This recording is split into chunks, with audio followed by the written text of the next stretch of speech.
Hello, नमस्कार, good morning. एक बार फिर से एक नई वीडियो में स्वागत है। मैं हूं ऋषभ। सुबह के बज रहे हैं 7 और इस समय मैं हूं तुर्तुक में। तुर्तुक आता है लद्दाख के इंडो पाक बॉर्डर पर और मतलब इंडो पाक बॉर्डर पर है स्थित है और यहाँ हुंडर नुब्रा वैली के अंदर आता है और हुंडर से लगभग 85 किलोमीटर है और लेह शहर से लगभग 200 किलोमीटर की दूरी पर है। तो काफ़ी रिमोट इलाका है। वो कल हम यहाँ पे आए थे।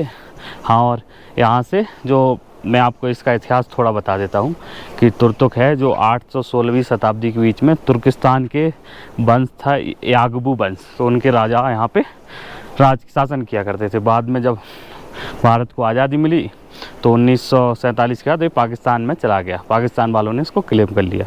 तो लगभग कम से कम रहा 1971 तक। जब 1971 में लड़ाई हुई तब उसके बाद ये भारत में आ गया है।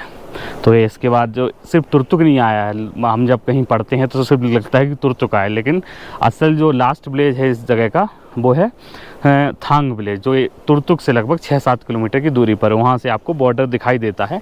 उस तरफ पाकिस्तान के बंकर देख सकते। गाँव नहीं दिखाई देता है लेकिन पाकिस्तान के बंकर दिखाई देते हैं। वो भी दूरबीन लगा के देखने पड़ते हैं। तो मतलब वहाँ से कम 2.5 किलोमीटर दूर पाकिस्तान ऑक्युपाइड कश्मीर, गिलगिट और बलूचिस्तान हैं। तो एक कुछ वहाँ का है। इसके अलावा मतलब जो पाकिस्तान में था क्या क्या था मैं आपको बता देता हूँ। एक तो तुर्तुक था, इसके आगे 3 किलोमीटर एक त्याक्सी जगह है। वो त्याक्सी भी पाकिस्तान में हुआ करता था और थांग भी पाकिस्तान। तो ये 3 जगह हैं। और जो इंडिया का पहले बॉर्डर था वो तुर्किस्तान से लगभग आप 2 किलोमीटर मतलब लेह हुंडर की तरफ बढ़ेंगे तब एक ब्रिज आता है। वहाँ पाकिस्तान हुआ, मतलब इंडिया हुआ करता उस तरफ, इस तरफ इंडिया हुआ, इस तरफ पाकिस्तान हुआ करता था।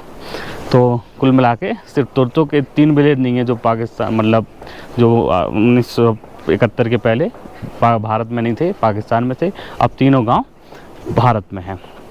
तो इसके कुछ इतिहास है। तो आज हम यहाँ पे थे, थांग विलेज भी गए, हमने देखा। और इसके अलावा मैं नेटवर्क की यहाँ थोड़ा बता देता हूँ कि यहाँ पे एयरटेल का नेटवर्क एकदम फुल आता है, 5G आता है, कोई दिक्कत नहीं हुई।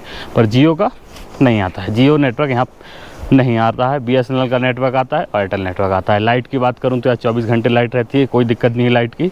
तो अगर आप यहाँ काम भी करना चाहते हैं तो कोई दिक्कत नहीं। तो आज हम तुर्तुक का आज मेरा दूसरा दिन है। तो आज हम तुर्तुक की कुछ जगहों को एक्सप्लोर करने वाले हैं। तुर्तुक में मैं एक गेस्ट हाउस में रुका हूँ। गेस्ट हाउस का नाम है रेनबो गेस्ट हाउस, जो हमें पड़ा है 800 रुपये का। 2 लोग हैं तो 400 रुपये का पड़ा है। ज़्यादा महंगा नहीं है। इतने रिमोट एरिया के होने के बावजूद इतना अगर सस्ता मिल रहा है और रूम बढ़िया है, मतलब कोई बुराई नहीं कर सकता मैं उसकी। एकदम साफ वॉशरूम सा, एक नहीं 2 वॉशरूम है और एक छत है। ये गेस्ट हाउस की ये पूरी छत है। यहाँ पे कुर्सियाँ पड़ी हुई हैं। यहाँ से कुछ ऐसा नज़ारा दिखाई देता है।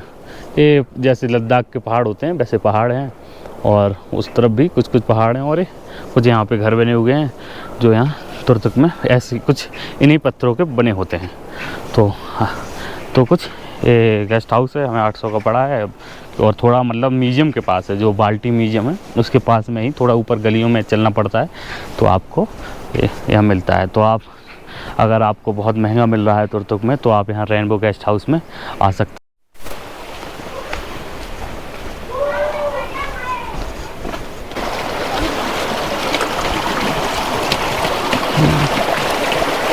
तो अभी हम आ गए हैं याबगो पैलेस के अंदर। इसका टिकट काउंटर, ये छोटा सा टिकट काउंटर है।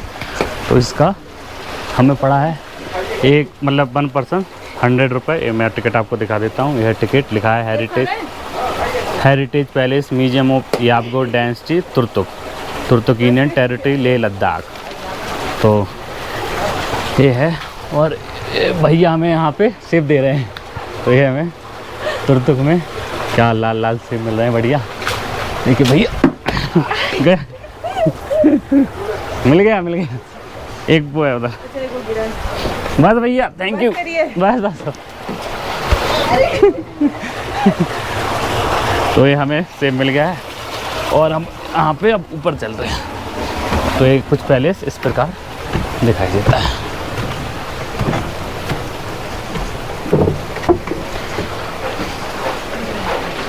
तो ये अभी ऊपर नया कुछ बन रहा है ना, नया लग रहा है। अच्छा। तो ये कुछ अंदर से इस प्रकार दिखाई देता है। काफ़ी पुराने दरवाजे और उन पे देखिए क्या सुंदर सुंदर नक्काशी बनी हुई है। और यहाँ से एग्जिट होता है और ये हॉल टाइप बना हुआ है। तो ये कुछ कुर्सियाँ पड़े हुए हैं, अंदर से कुछ इस प्रकार दिखाई दे रहा है। कुछ ये नीचे वाला भाग है, इसके यहाँ पे एक सुंदर नक्काशी बनी हुई है, आप देख सकते हैं। और इसके अलावा इधर भी कुछ कुछ है। ये तो बंद है, लॉक है। इसके अलावा यहाँ बैठने का बनाया हुआ है पूरा, सुंदर सुंदर चादर बिछी हुई है, ये तकिए लगी हुई है और ये खिड़की के रोशनदार बने हुए हैं। तो कुछ इस प्रकार अभी ऊपर के तल में है और ऐसा बीज पैलेस दिखाई दे रहा है। Last ruler of Chorbat Khaplu. इसके अलावा यहाँ पे कुछ सील रखे हुए हैं, पुराने सामान रखे हुए हैं। ये भी यहाँ ज्वेलरी टाइप है, ये जूते रखे हुए हैं और इधर भी, और ये हथियार रखे हुए हैं। और यहाँ फ़ोटो हैं उस टाइम की, उस वक्त की शायद। तो ये भी रखा हुआ है, ये धनुष बाढ़ है। बाकी अब अंदर वाले में चलते हैं। यहाँ पे है, ये आपको डेंसिटी के बारे में शायद पूरी जानकारी दी गई है। तो बाकी अंकल जी से अभी अंदर जाएंगे, फिर बात करते हैं, बताएंगे अच्छे से इस जगह के बारे में। तो ये है राजा का महल, इसमें शायद वो रहते होंगे। और यहाँ पे कपड़े टंगे हुए दो, और एक इधर से ये है रोशनदान खिड़की। तो यहाँ से कुछ ऐसा नज़ारा दिखाई दे रहा है। पास में यहाँ पे तालाब टाइप बना हुआ है, कपड़े धोने वाला कुछ बना हुआ है और फूल लगे हुए हैं बहुत सारे। तो अब चलते हैं अंकल जी वहाँ, उनसे पूछते हैं इस जगह की हिस्ट्री और जो इनकी जानकारी वो बताएंगे। मेरा नाम है काचो मोहम्मद खान यबगो। जैसा कि 71 की लड़ाई हुई इंडिया पाकिस्तान का, यह तुर्क को हासिल करने की लड़ाई नहीं थी, यह बंगाल को, बांग्लादेश को अलग करने की लड़ाई था। तो बंगाल को अलग करने के लिए हर महाज पर जो पाकिस्तान से सटे हुए जो जितने भी महाज है उस पर लड़ी थी। तो वह लड़ाई यहाँ पे भी आ गई थी। तो यहाँ पे लड़ाई छिड़ी। तो उस वक़्त यहाँ पे पाकिस्तान का मिलिट्री बहुत कम थे। तो हमारे हिंदुस्तान के फौज थोड़ा वहाँ पे बॉर्डर पे छुट-पुट लड़ाई हुई। उसके बाद पाकिस्तानी मिलिट्री इस गांव को छोड़ कर चले गए। तो हिंदुस्तान का फौजी आराम से यहाँ पर पहुँचे। तो हमें पहले थोड़ा डर था कि दूसरा देश के अंदर जा रहा है, अलग मिलिट्री होंगे, अलग लोग होंगे, वहाँ पे हिंदू मेजॉरिटी है, यह लोग हमसे क्या करेंगे। तो यहाँ पे पहुँची तो अगर हमने ये सोच रखा था अगर कोई यहाँ पर हमको कोई हमारे लोगों के बारे में कोई गलत तरीक़े इस्तेमाल करते तो हम इस गांव को छोड़ के जाने का हमने पहले यहाँ पे लोगों ने वो बनाया हुआ था। तो वो नीचे हिंदुस्तान के फौज आए यहाँ पे, ख़ासकर यहाँ पे एक मेजर था जो ये नुब्रा का रहने वाला, लद्दाख का रहने वाला था, रिंचन। हाँ, एक कर्नल रिंचन। बाद में कर्नल पर रिटायर हुए। तो वो आई थी, उसमें थे ये लद्दाख स्क्वाड में। तो उसको इस बारे में, यहाँ के बारे में बता, उसने कहा कि हमारे लोगों का हम अपने फ़ौज को आपके गाँव में एक भी फौजी आने नहीं देंगे। शर्त यह है कि आपने पाकिस्तान के मिलिट्री को गांव में छुपा के नहीं रखना है, वो नहीं करना है। हम अपने फौजियों को अपने कंट्रोल में रखेगा और आपको कुछ यहाँ पे मुलाजिम हैं जो फौज हैं, जो कश्मीर के हैं, इस्लाम हैं, उनको गांव में जाने देंगे, उनसे भरोसा दिलाएंगे, आपको पूरा भरोसा, आपको पूरा तहफ़्फ़ुज़ दी जाएगी। कोई भी एक मुर्गी, एक अंडा भी हमारे फौजी नहीं उठाएंगे, हम अपने कंट्रोल में रखेंगे। ये भरोसा दिया था। तो हम इसी भरोसे पर हमने यहाँ पे बैठे। तो हाँ, यही भरोसा उन्होंने कामयाब किया। फौज को एक गांव में भी आने नहीं दिया, अपने कंट्रोल में रखा। वहाँ पे हम फौजी देखने गए वहाँ पे। तो हिंदुस्तान की फौज पहुँचे तो किसी जगह पर रखा हुआ था, एक जगह पर क्लोज रखा हुआ था। हम वहाँ पे गए, फिर उन्होंने हमें अपना कुछ राशन पानी दिया और यहाँ पे भी हमने भी उनको भी अच्छी तरह व्यवहार किया। तो इससे डर शर ख़त्म कर दिया। और 3 साल तक ये हमारे हिंदुस्तान के फ़ौज के अंदर रहा ये एरिया। तो फौज ने इस एरिया को इस तरीके से पाला, इस तरीके से फौजियों ने इस तरीके से रखा कि यहाँ पे ड्रॉपिंग होता था। जो भी घी हो, चावल हो, आटा हो, सब फौजी के बराबर यहाँ के लोगों को बांट के दिया जाता था। किसी चीज़ की कमी नहीं की। तेल हो, केरोसिन हो, यहाँ पर ड्रॉप करता था हवाई जहाज़ में। उस ड्रॉपिंग से जितने भी आए, जो सिविल उठाए, जो फौजी उठाए, कोई भी पूछता नहीं था। इतना आज़ाद करके रखा। तो इस वजह से बहुत एक रिलेशन हुआ। तो अभी हमारे यहाँ के लोग फौज को बहुत एहतराम की नज़र से देखते हैं।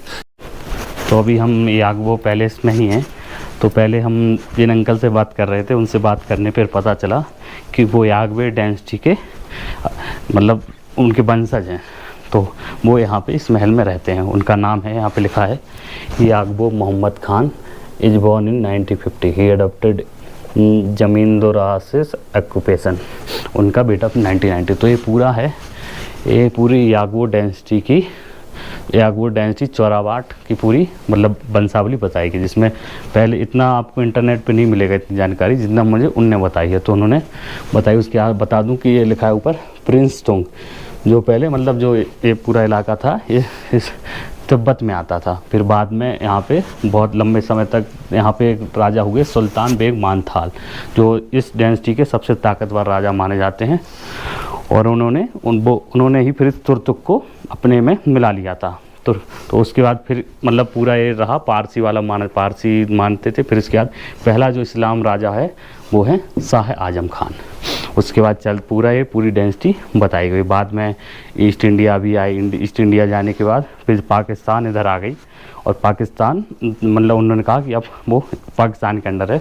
तो पहले तो इन लोगों ने, यहाँ के राजा ने मना कर दिया, लेकिन जिससे पाकिस्तानी सेना नाराज़ हो गई, वो इस महल में आ गई पैलेस में और यहाँ पे बैठ गई। तो फिर 1951 में यहाँ के राजा ने लाहौर हाई कोर्ट में केस किया और फिर इस महल को वापस लिया, जिससे सेना जब यहाँ से गई तो उन्होंने काफ़ी तोड़ फोड़ की इस पैलेस में।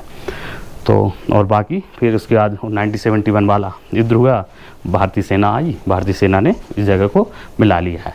तो ये कुछ हल्की फुल्की हिस्ट्री और जानकारी है। तो अब मैं आपको थोड़ा मतलब बता देता हूँ क्या क्या है। तो ये जो आप देख रहे हैं ये पूरा ये है शाही मतलब यहाँ पे राजा दरबार करते थे, मतलब जो अधिकारी थे या मतलब जो सेना के जो होते थे उन लोगों से दरबार कर सकते हैं। ये दरबार था। तो ये पूरा ये दरबार है। और ये है राजा का महल, जिसमें वो रहा करते थे। ये पूरा है महल, जिसमें लकड़ी का बना हुआ, आप देख सकते हैं, काफ़ी सुंदर आर्किटेक्चर है। और इसके अलावा अब मैं आपको बाहर जाते हुए सब चीज़ें दिखाते जाता हूँ।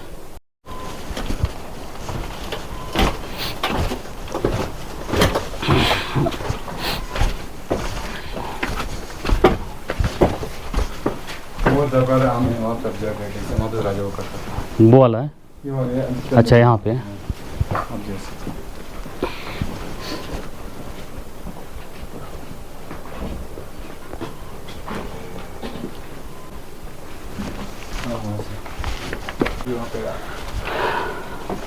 यहाँ बिल्डिंग बनी है ना, आप लोग बैठने की जगह था, यहाँ राजा अच्छा ये तो ये दीवान है, यहाँ राजा बैठा करते। तो अभी जो ना वहाँ पे जो ना पब्लिक आता था, वहाँ पे रहते थे। अभी वहाँ पे बिल्डिंग बन चुके जगह पर, पहले खाली जगह होगी, खाली था, तो यहाँ पे लोग आते थे, यहाँ से राजा अपने दर्शन करते थे, यहाँ पर से रहने।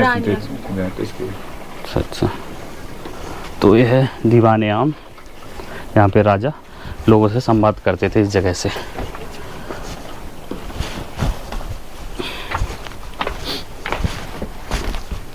बाकी एक कमरे क्या हैं जो ये बंद है अभी, राजा जो ना जनाना रूम है लेडीज का। हाँ। और ये जो राजा का रूम है, ये वो वाला राजा का रूम। वो जो ऊपर था वो भी तो एक राजा का रूम था। वो राजा पब्लिक से नहीं अंदर वाला है, तो वो वहाँ से आते थे, पब्लिक से बात करते थे। परमानेंट तो यहाँ पे रहते थे। अच्छा और यहाँ पे तो अभी ये काम चल रहा है इनमें? यहाँ पे नहीं काम नहीं चल, अभी तो बंद किया हुआ है इनका। अच्छा और ये जो आप टिकट मतलब लगता है मतलब सरकार की तरफ से कि आप? मेरे पर्सनल ये क्या सरकार को मालूम ही नहीं है। अच्छा मेरा पर्सनल प्रॉपर्टी है। हाँ अभी आप सरकार को नहीं सौंपी गई है। यहाँ पे इसको तोड़ दिया गया है, बहुत बार तोड़ा है। इसको बनाने के लिए मैंने जो है ना, तो मैंने जो इसका एक काटा रखा है, तो आपके रिनोवेशन अभी चल रहे हैं। हाँ बढ़िया, अच्छी बात है, पैसा जाएगा। वैसे तो मैंने अल्लाह ताला ने मुझे दूसरे चीज़ के मोहताज नहीं किया। मेरे ज़मीन है, वो लोगों को दिया हुआ, लोग खेती करके मुझे 50-50 शेयर देते हैं। अच्छा और मेरा इंडियन आर्मी को मैं सब्जी भी सप्लाई करता है। अच्छा और जो है ना वालनाट का एप्रिकॉट का गार्डन है, आपका एप्रिकॉट का गार्डन है। वहाँ से हमने यागबो पैलेस को देख लिया है। और ये जो पैलेस है ये सरकार के द्वारा संचालित नहीं है, जो ये प्रॉपर्टी है यागू वंश के जो आखिरी वंशज हैं, जो अभी 47 जनरेशन के, उनके द्वारा ही संचालित किया जा रहा है। उन्होंने इसके रख रखाव के लिए ही 100 रुपये का 1 पर्सन का टिकट रखा है, जो अंदर दिख भी रहा है कि कुछ काम चल रहा है। तो 100 रुपये का टिकट है। आप यहाँ आएँ, तुर्तुक में आएँ तो इस जगह को ज़रूर देखें। और जो यहाँ मतलब पहले हम समझ रहे थे कि जो यहाँ अंकल है वो यहाँ को चला रहे हैं, दरअसल वो ही यागू वंश के वंशज हैं, मतलब अभी जो चल रहे हैं 47 के। तो उन्होंने हमें काफ़ी अच्छे से पूरे पैलेस के बारे में जानकारी दी, उस यागू वंश की हिस्ट्री और क्या क्या जो है सिनेरियो, उन सब के बारे में बताया। तो अब हमारा यागू पैलेस हमने देख लिया। अब जा रहे हैं यहाँ पास में एक यहाँ म्यूज़ियम है, उसको देखने के लिए।